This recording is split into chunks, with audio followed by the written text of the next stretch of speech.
Probably the key value of standards in helping protect society and civilians is that they put out a structure that allows organizations and governments and even individuals to look at security as an integral part of all the day-to-day business operations that they do.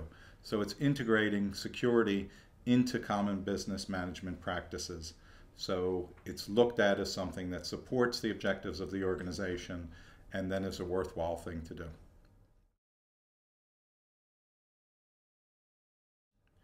Well, in the world today, there really aren't jurisdictional boundaries between the threats that take place and the challenges that businesses have to deal with.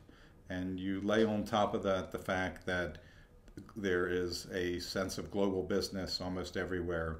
Almost every business today is in some sort of supply chain.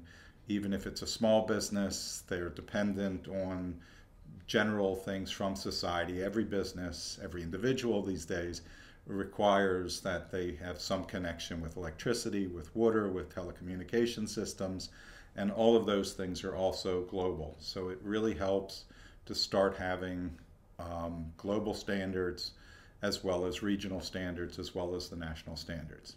The key difference between the standards done at these different levels is where can you tap the best base of knowledge in order to develop the standards.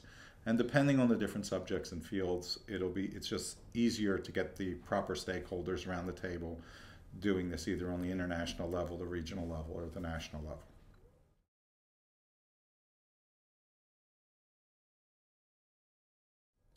Well, if they're done properly, you should have benefit all the way from individuals up through the governments.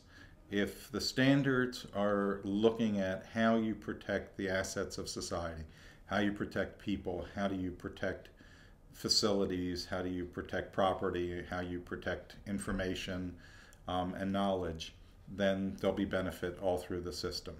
As one example, if you have standards that are protecting the integrity of the supply chain, then you have less chance of disruptions of the flow of goods and services around the world. But you also, by protecting the supply chains, you have less of a chance of counterfeit products getting into the supply chain. So, obviously counterfeit products will harm the companies that are involved in commerce. But when counterfeit products end up in the marketplace, you also have people that are hurt by buying products that aren't up to the standard that you would assume they are and having the quality.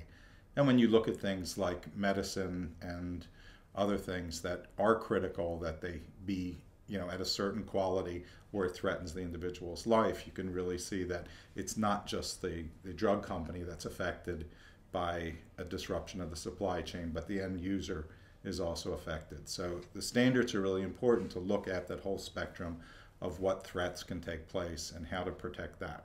And if you look at what recently happened in the Czech Republic of the counterfeit alcohol getting onto the market and having 29 people die because they purchased bottles of liquor from a grocery store and it turned out to have methanol in it instead of ethanol, it really shows how it not only was that hurting the seller of that alcohol, but also you had 29 people dead.